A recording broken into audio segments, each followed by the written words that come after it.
냉온인데 자. 일정 수준 아프면 전부 다 통증. 오, 통증. 통증이 아니고 감각기관. 자, 감각기관이라는 건 감각이라는 건 느낀다라고 하는 거고 뭘 느끼냐면 바로 외부에서 오는 다양한 자극을 느낀다. 그 중에서 우리 몸에 있는 감각기관은 외부에 있는 자극을 받아들이기 때문에 멋진 말로 수용기관 이렇게 얘기해도 같은 말. 그리고 이걸 도구로 얘기하면 우리가 알고 있는 센서, 광학 센서, 압력 센서, 온도 센서 이런 것들이 바로 우리 몸에 있는 감각기관. 됐죠? 이러한 감각기관들이 외부에 있는 5개의 자극을 받아들이기 때문에 우리 몸에 있는 감각기관 오감이라고 불러. 그 중에서 첫 번째 뭐의 자극 받아들인다 그랬어? 빛의 자극을 받아들이는 거 뭐라 그러냐? 시각이고 시각을 담당하는 게 눈이고. 됐어? 너네들은 무식하니까 소리라고 하는 거지만 소리는 사실은 공기의 뭐니? 파도. 진동. 맞아, 파도. 그 소리의 진동을 감지하는 걸 우리가 청각이라고 하고 소리라고 하는데 이걸 담당하는 게 누구야? 귀야. 되겠어? 그 다음에 우리가 냄새라고 하는 거, 냄새가 느껴져요 라고 하는 건 사실은 코 속에 물질이 들어온 거야. 그 물질들을 우리가 다 뭐라 그러니? 화학, 물질 이렇게 얘기해. 됐어? 근데 코 속에 뭐가 들어와야 돼? 어떤 상태? 기체. 그렇죠. 기체 상태의 화학물질만 냄새로 맡고요. 액체나 고체가 들어오면 냄새를 느낄 수 없어. 자, 그래서 기체 상태의 화학물질을 감지하는 걸 우리가 후각이라고 하고 후각을 담당하는 걸 코라고 한다고. 자, 그런 다음에 액체 상태의 화학물질을 느끼는 걸 우리가 미각이라고 하고 이걸 담당하는 게 혓바닥. 알겠어? 입속에서도 혀가 담당하는 거고요. 그 다음에 우리가 얘기하는 피부에서 느끼는 건 밖에서 들어오는 세기의 자극. 그 세기를 우리가 물리적 자극 이렇게 얘기해. 됐어? 그래서 세기에 따라서 느끼는 게 달라. 엄청 세게 와서 부딪히면 통점. 조금 덜 세게 부딪히면 압점. 스치면 촉점. 이런 식으로 되는 거거든요.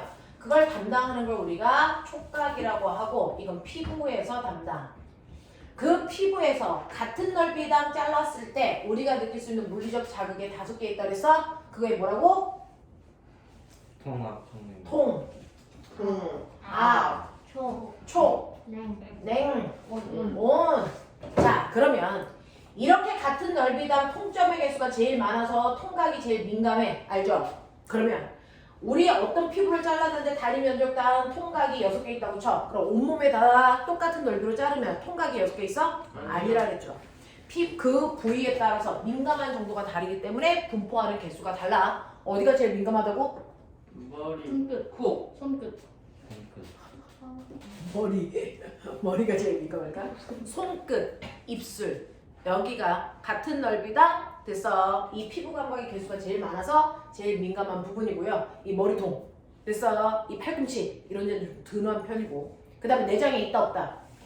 거의 없다. 있다. 거의 없지만 있다. 그래서 찬물을 삼키면 찬물이 이렇게 지나가는 게 느껴진다. 알겠어? 자, 이렇게 되고요. 나이를 먹을수록 피부 감각이 점점 뭐해진다? 둔해진다. 그러니까 너네가 나보다 더 민감한 거지. 할머니, 할아버지들. 됐어. 거기까지는 가지 말자. 되겠어? 자, 이렇게 된다라고 하는 거고 우리가 얘기하는 혀라고 하는 거 해서 빼보면 됐어. 이 혓바닥에 뭐가 있냐면 나중에 피곤해 보면 여기 혓바늘이 돌아요 라고 하는 혓바늘 혀 안에는요 이렇게 볼록볼록 돌기들이 있어요. 볼록볼록 돌기들이 있는데 됐어. 이 돌기들을 중에서 앞부분을 뭐라 그러냐면 앞부분을 우리가 유두라고 해요. 됐어. 여기에 바로 맛을 느끼는 미각세포가 존재하는 거죠. 맛을 느끼는 세포를 미각세포라고 합니다. 미각세포가 유두에 존재하는데 다른 애들은요 감각세포가 한 개씩 있는데 미각세포는 여러 개의 감각세포가 마치 꽃봉오리처럼 모여서 됐어 맛을 느껴. 됐어. 그래서 얘네들을 미래라고 부르기도 해. 시래. 미래. 되겠냐? 자, 근데 되게 황당한 거 알아요? 우리 혓바닥에서 느끼는 맛의 종류는 5개밖에 안 된대요. 뭐 있을까? 말해봐. 단맛, 신맛. 그렇지. 신맛, 짠맛. 쓴맛, 짠맛. 짠맛. 감칠맛. 자, 그 다음이 감칠맛이라는 다시다 맛. 매운맛은 보통 매운맛과 떫은 맛은 맛이 아니고요. 그거는 피부 감각이야. 됐어. 그래서 우리가 맛이라고 착각하는 것 뿐이지 사실은 혓바닥도 피부잖아. 됐어. 그 피부에서 액체 상태의 물질이 자극을 했을 때 우리가 느끼는 거. 됐어. 통점을 자극하면요. 우리는 혓바닥에서 이걸 맵다라고 느낀대요. 앞점을 자극하면 이걸 혓바닥에서 뭐라고 느끼니? 떨버라고 느낀대요. 됐어? 그래서 맵다와 떨다는 맛이 아니고요. 이거 피부 감각입니다. 알겠어? 이렇게 된다라고 하는 거 시험에 많이 나오니까 기억해 두시면 되고요. 그 다음에 이 기체 상태의 화학물질을 감지하는 코의 그림을 선생님이 열라잘 그려. 우와. 안 보여. 우와, 뭔가 입이고 편지는 구별이 잘 가네요. 저거 그 한반도 그걸 지도 잘 아니에요? 저도 망했거든요. 한반도 지도 같은 소리야. 자, 이렇게 되는 거죠. 이거 태양이랑 한반도 지도 각을 쳐! 그다음 자, 그래서 기체 상태의 화학물질이 훅 들어가면 콧구멍 속으로 기체 물질이 훅 들어가겠죠. 제 콧구멍 됐어? 네. 근데요. 여기 눈하고 됐어. 광대 사이에 여기 됐어. 광대뼈 밑에요. 여기에 이렇게 냄새를 느끼는 후각세포가 여기 대롱대롱 매달려 있어. 우와. 우와. 이렇게 되어 있어. 그래서 우리가 냄새라고 하는 거 공기에 의해서 기체 물질이 들어오면 여기에는 후각세포에 의해서 걸리면 냄새를 맡는 거야. 근데 비염에 걸렸거나 감기에 걸린 사람들은요 여기에 물이 이렇게 차 있어요. 그래서 후각세포가 물속에 잠겨 있어. 그럼 냄새를 맡을 수 있니 없니? 없게 되는 거야. 알겠어요? 이렇게 되는 거예요. 그래서 이렇게 후각세포가 달려있는 곳이 어딥니까? 라고 하면 이 부분에 달려있죠. 이걸 우리가 뭐라 그러니? 후각상피라고 불러. 됐어. 그래서 후각세포는요. 후각상피에 이렇게 대롱대롱 매달려서 기체 상태의 화학물질을 감지하는 건데 문제는 뭐냐면 우리 몸에 있는 오감 중에서 가장 발달한 게 뭘 것 같아? 후각. 됐어. 인간이 가지고 있는 오감 중에서요 가장 인간들이 민감한 게 바로 냄새를 맡는 후각이 제일 민감하대요. 그러면 가장 민감한 만큼 단점도 있어. 뭘까? 가장 민감해, 가장 예민해. 그러면 어떻게 될까? 쉽게 피로해.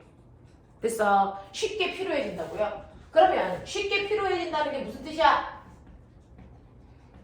얘가 지쳐서 잠드는 얘기잖아. 그러면 쉽게 피로해지면 냄새를 맡을 수 있다 없다? 없어요. 그러면 냄새를 지우면 평생 못 맡아요? 그게 아니고요. 똑같은 냄새를 지속적으로 맡을 수가 없어. 그래서 우리가 가끔 가다가 학교에 엄청 냄새나는 화장실에 훅 들어왔어. 처음에는 숨도 못 쉴 정도여서 됐어. 숨도 참고 있다가 볼일을 오랫동안 보면 숨을 참으면 안 되잖아. 적당히 숨을 쉬다 보면 화장실 냄새가 별로 독하게 들리지. 냄새가 느껴지지 않지. 그랬다가 밖에 나갔다가 다시 들어오면 다시 뭐해지니? 독하다는 걸 느끼는 거죠. 됐어. 입냄새도 그래서 우리가 고깃집에 가면요. 처음에는 고기 냄새가 엄청나게 많이 느껴져요. 근데 먹다 보면 고기 냄새에 둔해지죠. 그게 왜? 코가 피로해서 같은 냄새를 지속적으로 맡을 수 없게 돼서 그래. 근데 밖에 나가다 다시 들어오면 그 냄새가 처음처럼 민감하게 느껴져. 알겠어? 네, 이런 특징을 가지고 있는 게 후각이에요 라고 하는 겁니다. 그래서 여기까지는 꼬맹아 나와봤자 얘네들 문제 합쳐서 한두 문제야. 요거 합해서 한두 문제고요. 그 다음에 우리가 실제로요 느끼는 맛. 우리나라 사람들은 맛 표현이 엄청나게 다양하죠. 외국은 이렇게 다양하지 않대요. 우리 상큼한 맛, 시큼 떨떠름한 맛 이런 말도 있어. 됐어? 그러면 실제로 인간이 느낄 수 있는 맛은 5가지밖에 없는데 상큼한 맛이라는 건 뭐야? 상큼. 시원하면 소신? 그거는 상큼하다는 건 맛이 아니고 후각에서 느낀 거거든요. 됐어? 그래서 실제로 인간이 느끼는 맛은요 후각과 미각을 대뇌에서 합해서 이걸 맛으로 됐어 정보를 분석해 줘요. 그래서 어떠냐면 코를 막고 양파를 먹으면 양파와 사과 맛을 구분할 수 있다 없다? 이게 불가능하대요. 됐어? 그래서 양파하고 사과의 맛은 후각을 통해서 구분을 한대요. 그래서 코를 막고 먹으면 내가 먹고 있는 게 사과인지 양파인지 구분할 수 없답니다. 집에 가서 한번 해보세요. 집에 가서 코를 막고 양파를 한번 먹어보세요. 사과 맛이랑 똑같답니다. 가서 해봐. 그렇다잖아. 선생님 해봤는데 따라하지 말래. 난 안 해. 그냥 부어 먹으면 안 돼. 당근이랑 안 돼. 오이랑 별맛이 없던데요? 해봤는데. 미친놈. 야 당근하고 오이는 식감도 달라 박탱아. 맞아 밥탱아. 근데 왜 아 시끄러워? 진짜 저거 씨. 진짜인데. 이거 대박. 밥탱아. 너네 어디서 나쁜 말 배워? 선생님. 와. 선생님한테. 이것들이 미쳤나? 자 그다음에 아까 주기율표 썼던 거 뒷페이지 여백이죠. 여백이. 자 이제부터 얘네들이 시험에서 주로 나오는 거라서 얘는 그릴 수도 있어야 된다.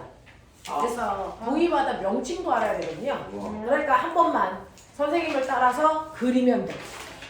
와, 선생님이 그리는 장면만 그리면 돼요. 선생님이 그리는 걸 보고 그리시면 자 먼저 귀부터 그려볼게요. 예. 와. 자 우리가 얘기하는 이 귀 선생님 보이죠? 여기 그래서 귓바퀴라고 합니다.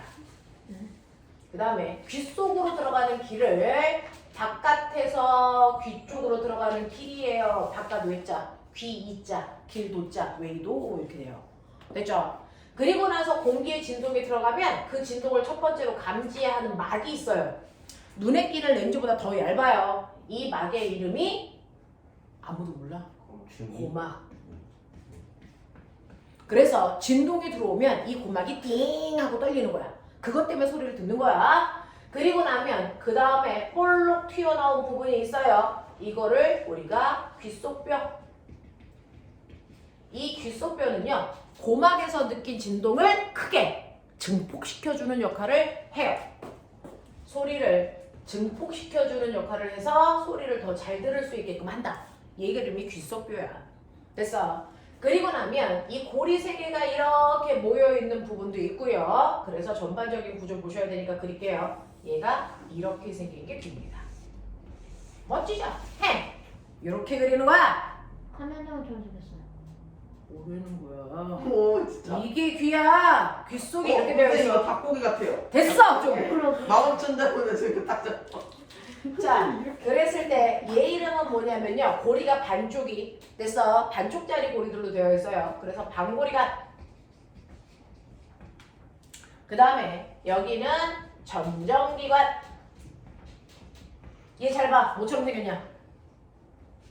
달팽이. 달팽이처럼 생겼죠. 그래서 이 달팽이관. 됐어. 이렇게 되어 있는 귀 구조예요. 그리고 여기 이렇게 대롱처럼 달려있는 게 있어요. 됐어. 네. 이거를 우리가 네. 귀 인두관 그래요. 이렇게 한단 말이야. 자, 귀는요. 사실은 몇 가지 기능을 하고 있는 거냐면 귀가 하는 기능이 세 가지예요. 그 중에서 우리가 알고 있는 것처럼 소리를 듣는 부분도 있고요. 우리가 넘어지지 않고 똑바로 걸어 다닐 수 있게 몸의 평형 감각을 담당하는 부분도 있고요. 그 다음에 갑자기 부잣집 아들들만 타봤을 텐데 비행기 타봤어요? 그렇죠. 비행기 타봤어? 비행기를 타고 갑자기 하늘 위로 확 올라가면 귀가 먹먹해져요. 먹먹해지고 아파집니다. 그래서 그 이유가 바로 귀가 몸속에 있는 압력을 조절하는데 그래서 항상 공기에 있는 대기압하고요 몸속에 있는 기압이 똑같아야 귀가 뻥 뚫린 상태고요. 그렇지 않으면 귀가 막 답답하고 아픈 상태가 되거든요. 그 이유가 바로 귀 인두관이 몸 바깥쪽과 몸속의 압력을 똑같게 유지시켜주는데 그걸 빠른 속도로 유지를 못하면 바로 귀 인두관이 막힌 것처럼 됐어. 답답하고 아픈 거예요. 그래서 비행기를 타고 올라가면 맨 처음에 귀가 아프다가 조금 시간이 지나면 얘가 압력 조절을 하거든요. 그럼 귀가 뻥 뚫린 듯한 느낌이 들어요.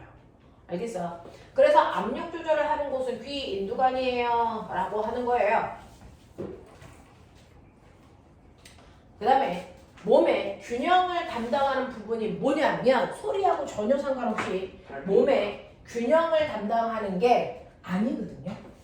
뭐냐면 바로 반고리관과 전정기관입니다. 방고리관. 근데 반고리관과 전정기관이라는 아이는 소리 듣는 거랑 전혀 상관없이 우리가 똑바로 걸어 다닐 수 있게끔 하는데 실제로 눈을 감고요. 아빠 차를 타고 있는데 아빠가 우회전한다 좌회전한다 느낄 수 있니 없니?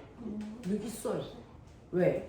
우리가 어느 쪽으로 회전을 하면 그 회전 방향으로 됐어. 여기에 있는 액체가 같이 회전을 해요. 그래서 어느 쪽으로 회전하는지를 느낍니다. 되겠어? 그래서 방고리관은요 뱅글뱅글 돌 수 있게 우리 몸의 회전 기능을 담당해. 그래서 너네가 코끼리 코하고 오른쪽으로 계속 10바퀴 돌다가 멈추면 몸이 됐어? 어지럽죠. 왜? 실제로 여기에 있는 액체는요 오른쪽으로 너네가 돌다가 멈춰도 이 액체는 계속 돌아요. 됐어? 관성 때문에 계속 돌아서 얘가 멈출 때까지 어지럽다고 느끼거든요. 그러면 오른쪽으로 막 돌다가 어지럽지 않게 하려면 어떻게 하면 돼? 반대쪽 왼쪽으로 돌면 되죠. 자, 왼쪽으로 이렇게 돌면 오른쪽으로 돌던 아이가 갑자기 왼쪽으로 돌면 이거 멈춰버리거든요. 회전하지 않거든요. 됐어? 그래서 방고리관은 우리가 회전, 어느 쪽으로 회전하는지를 느끼는 기관이다. 됐냐? 라고 하고요. 전정기관이 뭐냐면 김연아 같은 아이들은요. 스케이트 타면서 트리플 악셀 3바퀴 막 회전하다 딱 몸을 멈춰도 몸이 흔들리지 말아야 되잖아요. 네, 몸의 균형 감각을 담당합니다. 그래서 아빠가 술 드시면 똑바로 못 걷고 어떻게 걸으시니? 갈지자로 걸으시지. 그게 바로 전정기관이 술 마셔서 그래. 저희 아빠 술 안 마시는데. 넌 마실 거잖아. 저희 엄마도 네가 저희- 갈지자로 걷잖아. 아니 저희 가문이 똑바로 있어요. 걸으라고요. 그래서 옛날에요. 요즘은 하면 안 되는데 이렇게 옛날에는 유리관에다가 청개구리를 집어넣어요. 개구리를 집어넣고요. 그래서 이 유리관을 이렇게 기울이는 거예요. 유리관을 이렇게 기울이면 여기 있는 청개구리 쓰러질까 안 쓰러질까? 안 쓰러져요. 몸이 기울면 우리 이렇게 몸이 기울어도 반대편으로 힘주고 있거든요 지금. 그래서 안 넘어지는 거예요. 그래서 몸이 기울었다는 걸 내 몸에 있는 전정기관이 감지한단 말이야. 그래서 반대편으로 힘을 줘서 넘어지지 않게끔 하는 게 전정기관인데 이 청개구리를 꺼내가지고요. 걔는 귓바퀴가 없거든요. 청개구리 귀에 귓바퀴 달린 거 본 적 있어? 아니요. 걔는 바로 귓구멍으로. 그래서 이렇게 되어 있거든요. 네. 자, 그래서 커다란 바늘로 귀 속을 이렇게 뚝 하고 찌르면 이 전정기관이 터져요. 아 진짜. 그러니까 원래 하면 안 되는데 옛날에는 동물 실험 같은 것들을 학교에서 했단 말이야. 그래서 이 전정기관을 터뜨리고 나서 청개구리를 집어넣고 똑같은 각도만큼 기울이면 청개구리가 아까랑은 다르게 뭐하니? 넘어져요. 그래서 몸의 균형을 느끼는 전정기관이 파괴됐기 때문이에요. 알겠냐? 그 개구리는 어떻게 돼요? 그 상태로 사는 거죠. 뭐 어떻게 해. 아 그럼 잡아먹겠네. 근데 점프할 때 쓰러지면서 몰라요. 자, 그래서 이렇게 전정기관은 우리 몸에 됐어. 네, 기울기를 담당하는 거예요. 그래서 몸이 안 넘어지게 이렇게 한다. 그래서 방고리관과 전정기관이 몸의 평형을 담당합니다. 라고 하는 거 기억해 두시면 되고 그 다음에 소리 듣는 것과 관련된 게요. 네, 귓바퀴 그 다음에 웨이도로 진동이 들어가면 이게 고막을 지나서 귓속뼈로 가고요. 그게 어디로 갈까요? 달팽이관으로 갑니다. 달팽이관으로 가면 이 달팽이관에는 소리를 감지하는 세포가 들어있죠. 그걸 멋진 말로 뭐라 할까요? 청각세포. 청각세포. 그래서 이 청각세포에서 소리를 들으면 그 정보를 청신경을 통해서 여러분들 오감의 정보는 다 뇌 중에 어디로 갈까요? 가장 중요한 뇌, 대뇌로 갑니다. 재능이 전생까지. 그래야 여러분들이 지금 선생님이 무슨 말을 하는지를 그때그때 해석해서 머리에 넣는 겁니다. 됐죠? 그래서 지금 선생님 목소리가 여러분들 이 키를 통해서 대단히 빠른 속도로 들어가서 대뇌까지 가서 인지되는 거예요. 알겠니? 이게 소리를 듣는다라고 하는 기능이죠. 그래서 귀는 이렇게 되어 있어요. 됐죠? 그래서 귀는 단지 소리만을 듣는 게 아니고 몸의 균형도 담당하고 압력 조절도 하는데 그 중에서 말씀드릴게요. 오감에 있는 모든 정보는 결국은 세포를 지나 신경을 지나 어디로 간다? 모두 다 대뇌로 간다. 괜히 전생까지. 됐어. 네. 시각도, 후각도, 청각도, 미각도, 촉각도 다 대뇌로 가. 근데 문제는 평형감각은요. 이건 오감이 아니잖아. 됐죠? 얘는 대뇌로 가는 게 아니고 나중에 배우겠지만 대뇌 밑에 있는 소뇌로 가요. 그래서 운동선수들이 가장 발달한 뇌가 소뇌예요. 몸의 균형을 담당하거든요. 알겠어요? 이렇게 된다라고 하는 것도 기억을 좀 해봐 두시면 되고요. 이제 마지막 제일 복잡한 눈입니다. 으아. 자, 눈도 한번 그려볼 거야. 실제로 자기가 한번 이게 이렇게 복잡한데 누르면 어떡해요? 뭐가 귀가 복잡했단 말이야? 귀는 하나도 안 복잡해. 어떡해요. 이러면 닥쳐! 아이큐 80이한테 많은 걸 바라지 마세요. 이름 다 외워야 돼요 저거? 네. 망했다. 선생님 준비가 슬퍼 보여요. 준영이 슬퍼 보이니? 사슴과 같은 눈을 가지고 있고. 생각하는 음중기. 저희도 공무원 전문이면 자, 이제 평소에 생각 안 시간을 하고 이 새끼들이 수다를 씨. 자, 해볼게요. 이제 여러분들이 하셔야 되는 마지막은 눈 시각인데요. 눈은 따라 그려라. 여기 이거 됐어. 네 눈이 이렇게 생겼어요. 응? 뭐 이 새끼야? 실제로 눈알을 빼면 되니 탁구공 정도 크기 되는 눈알 그걸 안구라고 해요. 자, 안구가 이렇게 들어가 있는데 안구를 옆에서 보면 뒤쪽에 이렇게 막이 세 겹으로 되어 있어요. 세 겹으로 되어 있는 막이 이렇게 되어 있는 게 안구야. 되겠어? 자, 그 중에서 앞쪽에 보시면 여기에 이렇게 되어 있습니다.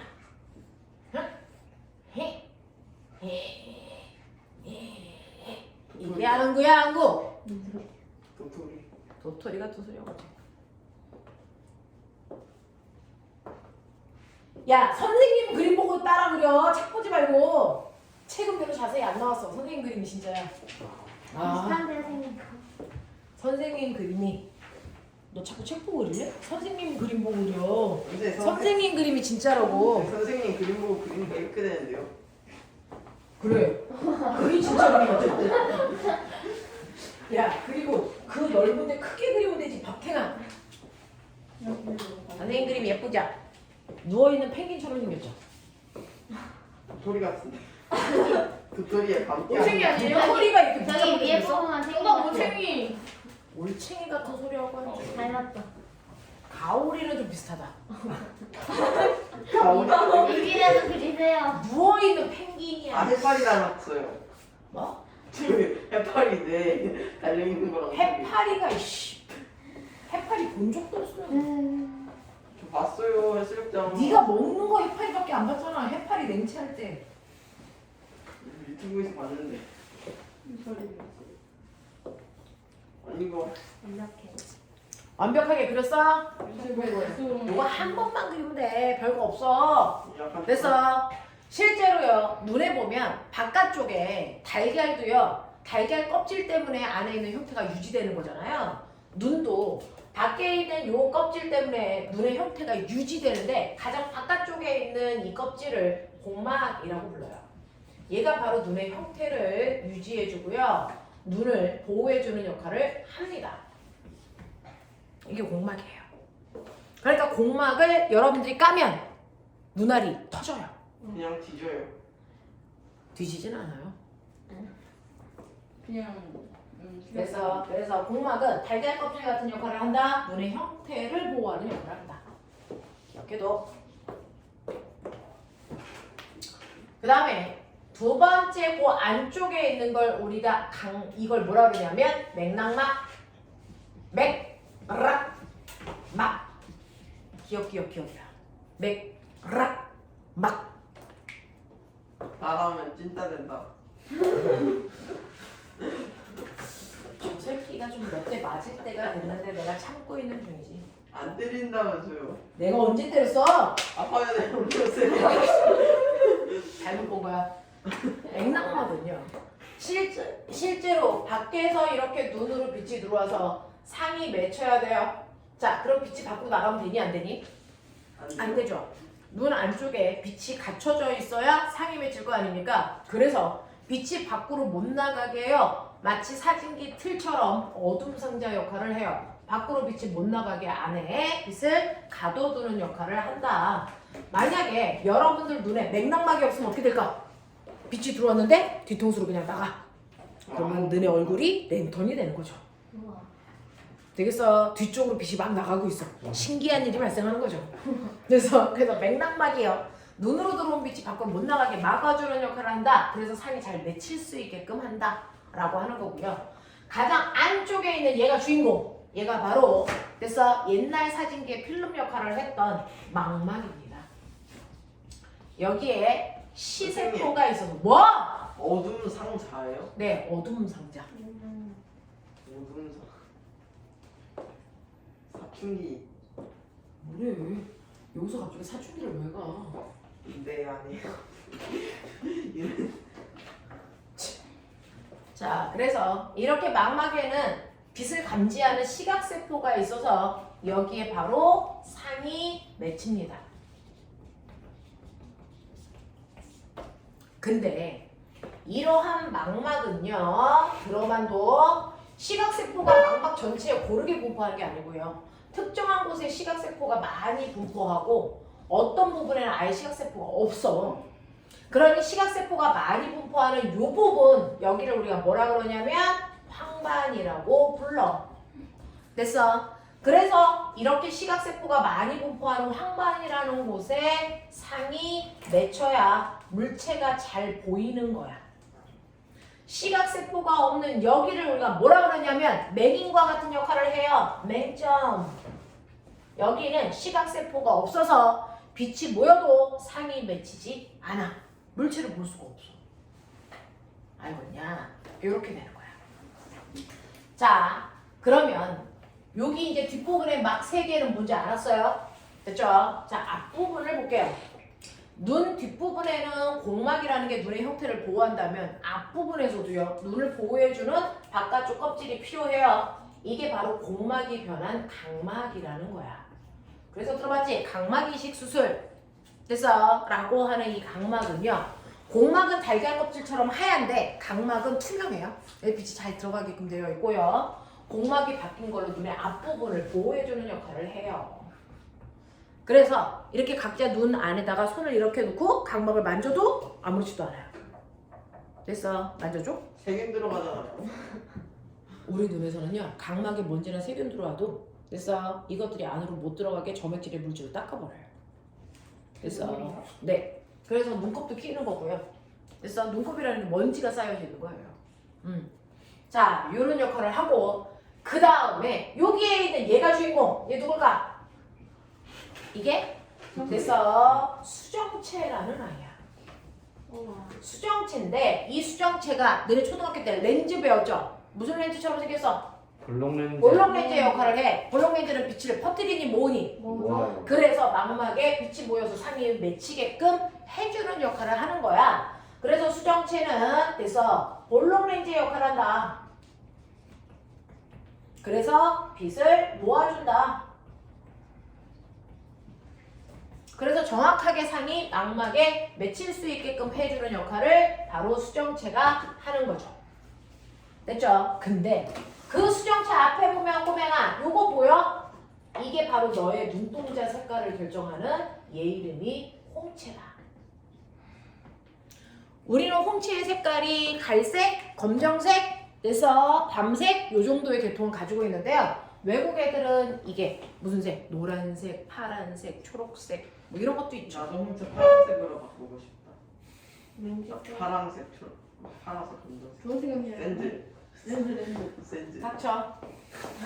자, 그래서 이 홍채가요, 바로 눈동자의 색깔을 결정하는 건데 얘는 어떤 역할을 하냐면 커튼이야, 커튼. 그래서 너무 눈부신 데 가면은 빛이 많이 들어오면 눈부셔서 정확하게 물체를 못 보잖아요. 그럼 어떻게 해? 커튼을 살짝 더 쳐요. 그래서 요 홍채와 홍채 사이에 뚫려있는 구멍을 우리가 뭐라 그러냐면 동공.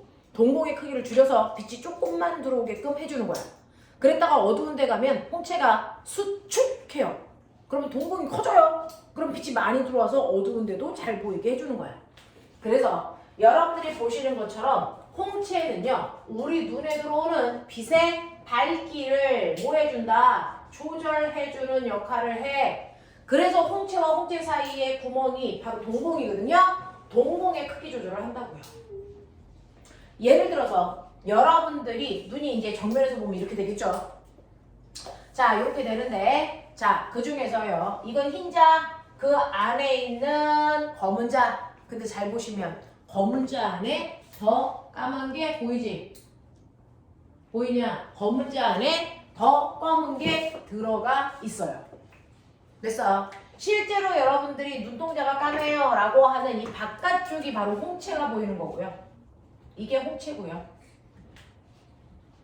홍채와 홍채 사이에 요 사이의 틈, 동공이 더 까만 자로 보이는 거죠. 동공. 아 동공이 흔들린다. 네. 자, 근데 어떨 때는 눈에 동공이 이렇게 보이고요. 어떨 때는 동공이 이렇게 보여요. 동공의 크기가 달라진단 말이죠. 됐어? 그 중에서 동공이 작을 때가 됐어? 바로 밝은 곳에 여러분들이 가 있을 때요. 빛이 조금만 들어오게 홍채가 늘어나서 됐어? 동공의 크기를 줄인 거야. 근데 어두운 곳에 가면 홍채가 수축해서 동공이 커집니다. 알겠어? 그래서 이 동공의 크기 두 개를 그려놓고 어느 쪽이 밝은 쪽이야? 어느 쪽이 어두운 쪽이야? 이거 물어본단 말이야. 동공이 클 때가 어두운 곳에 있다는 얘기야. 됐죠? 근데 동공의 크기는 혼자 커졌다 작아졌다 하는 게 아니고요. 바로 홍채가 동공의 크기를 조절합니다. 됐죠? 홍채가 이완을 하면 동공의 크기가 작아져요. 홍채가 수축하면 동공의 크기가 커집니다. 되겠어? 이렇게 된다는 거. 그래서 우리 눈에서는 이렇게 들어오는 빛의 밝기를 조절할 수 있어요. 자, 밝기 조절 멋진 말로 뭐라 그럴까? 뭐라 그럴까? 안 겹치? 밝기 조절을 멋진 말로 명암 조절이라고 한다. 밝을 명, 어두울 암. 그래서 밝기 조절을 명암 조절이라고 해요. 그치? 자, 그 다음에 여기에 보시면요. 됐죠? 눈의 안쪽에 아무것도 없는 빈 공간이 아니고요. 여기 꽉 차 있어요. 뭘로 차 있게? 투명한 액체. 그래서 물과 같은 투명한 액체로 꽉 차 있는데 여기를 우리가 유리체라고 불러요. 그 투명한 액체를 지나 그래서 망막의 상에 맺히게 되는 거야. 알겠지? 그래서 빛이 맺히기까지의 빛의 경로, 빛은 각막을 지나서 수정체로 가요. 이 수정체를 동공이라고 여러분들이 하시는 경우도 있는데 수정체라고 쓰는 게 맞고요. 수정체를 지나서 어디로 가냐면 유리체로 가고요. 그 다음이 망막에 있는 시각 세포를 통해서 시신경을 지나서 어디로 간다고? 대뇌. 정신 차려! 이렇게 가서 상에 맺힌다. 알겠어? 빛이 지나가는 경로입니다. 됐니? 자, 근데 문제는 너네들이요. 가까이에 있는 책을 볼 때 하고 눈에 초점 안 맞춰? 가까이에 있는 책을 볼 때 하고요. 멀리 하늘에 떠 있는 그래서 별을 볼 때 하고요. 여러분들의 눈에 뭐가 달라야 됩니까? 보는 물체의 거리가 다르죠? 그래서 네, 그 거리가 다르면 여러분들이 사진 찍을 때는 줌렌즈가 이렇게 훅 나와서 멀리 있는 물체의 거리를 조절해서 산을 찍는단 말이야. 그러면 우리가 멀리 있는 걸 보면 눈깔이 튀어나오니? 훅 나와서 거리 조절해? 아니잖아요. 됐죠? 우리 눈은요, 이렇게 거리 조절을 누가 하는 거냐면 바로 수정체의 두께가 합니다. 수정체의 두께가 합니다. 그래서 보시면 우리가 평상시에 수정체의 보통 두께가 이만큼이라고 시작. 되겠죠? 이걸 반으로 자를게요. 자, 수정체의 보통 두께가 이만큼인데 어떨 때는 수정체의 두께가 이거보다 훨씬 두꺼워질 때가 있어요. 됐어? 또 어떨 때는 이 수정체의 두께보다 훨씬 얇아질 때도 있습니다. 그래서 수정체의 두께가 이런 식으로 바뀌면서 거리 조절이라는 걸 우리 눈에서 해요. 그래서 멀리 있는 걸 보던 가까이 있는 걸 보던 항상 망막의 상에 맺히게 한다고요. 그래서 거리 조절을 우리가 뭐라 그러냐면 원근 조절 이렇게 해요. 멀, 원, 가까울, 근. 그래서 거리 조절을 원근 조절이라고 하는데 그 중에서 뭐? 다음 주에 다 까먹을 것 같아. 집에 가 연락 공부해. 자, 그 중에서 수정체가 두꺼울 때가 어디를 볼 때냐면요. 두꺼워질 때가 가까운 곳을 볼 때예요. 그래서 수정체가 얇아질 때가 바로 먼 곳을 볼 때예요.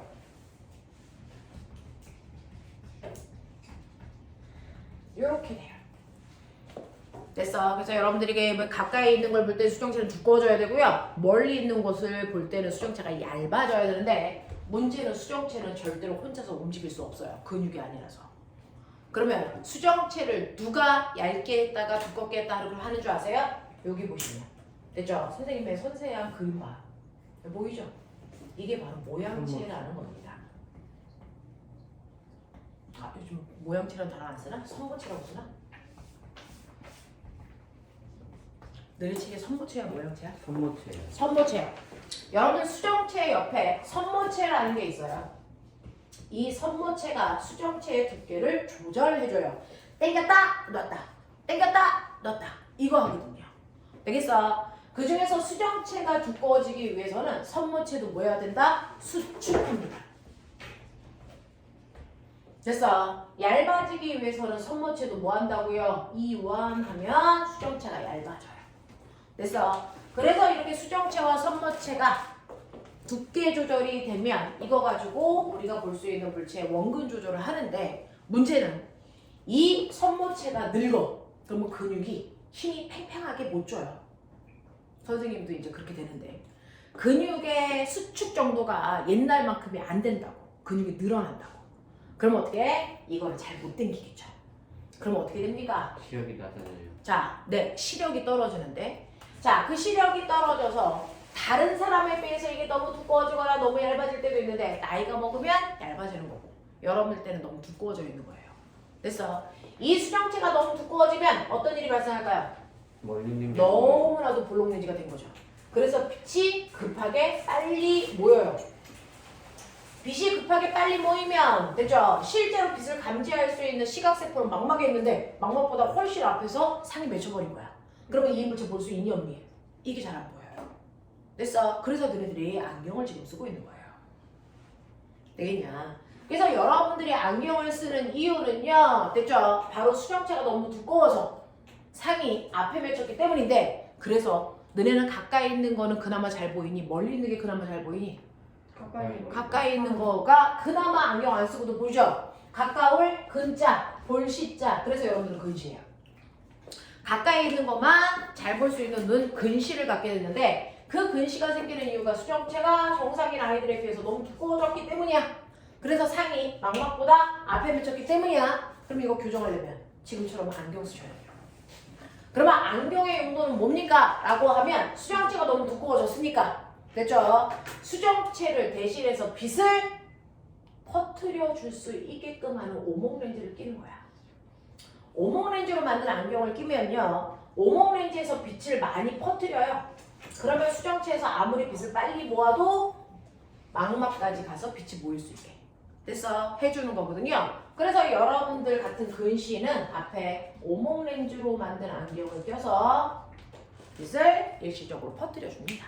선생님 그러면 저는 안경 혼자 썼는데 공부 좀 해. 그러니까 공부를 해야 눈이 나빠지지. 아니 저 그냥 원래는 좋아요. 자, 그 다음에 우리도 태어날 때는 원래 눈이 좋았어. 자, 그랬다가 할머니가 되면 수정체가 대단히 얇아져요. 왜? 선모체가 수정체를 못 당겨주니까. 근육이 이완해서 얇아지는 거야. 이렇게 되면요. 볼록렌즈의 역할을 잘 못해. 그래서 빛이 망막을 지나가야만 겨우 모여. 천천히 모이다 보니까.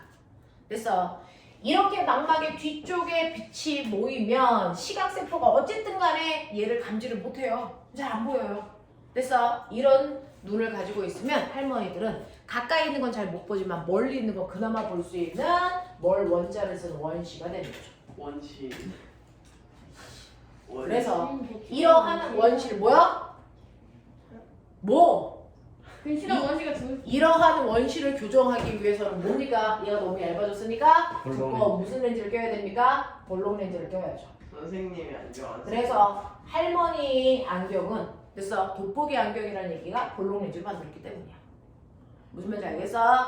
그래서 우리 눈은요 아까처럼 홍채에서 밝기를 조절하는 명암 조절 역할도 하지만 실제로 가까운 곳을 볼 때와 먼 곳을 볼 때 수정체의 두께를 조절해서요 항상 망막에 상이 맺히게끔 하는 원근 조절 능력도 가지고 있는데 이 원근 조절 능력이 떨어지면 시력이 나빠졌다 그래요. 그 중에서 우리와 같은 근시는 상이 망막보다 어디에 맺혀서? 앞에 맺혀서 생기는 거고요. 원시는 상이 망막보다 어디에? 뒤에 맺혀서 생기는 느낌입니다. 저는 적당하게 외치는 거죠? 너무 그냥 맺힌 거야. 되겠어? 이렇게 됩니다. 이게 바로 눈. 됐어? 여기까지 기억하겠어요? 네. 5분밖에 안 남았어. 빨리 풀어. 뭐요? 그 글씨랑 원시가 둘 다 동시에 생겨서 생길 수는 없어요. 뭐 오늘 일찍 보내주세요. 단특 수업 하시는 분. 오 그러면은 글씨랑 원시가 내가 지금 글씨인데 나는 원시 맞아요. 그래서 근신 사람들은 나이 먹으면 시력이 살짝 좋아져요. 우와. 우와 근데 그러니까 나이 먹을 때까지 기다려. 선생님은 시력이 좋아지고 있어. 그래. 나빠지고 있는데요. 근데 선생님 거보다 문제 보니까 아이 닥치고 이씨. 이거 다 풀고 집에 가도록 하자. 아? 나 그럼 한 번째 시름 있던데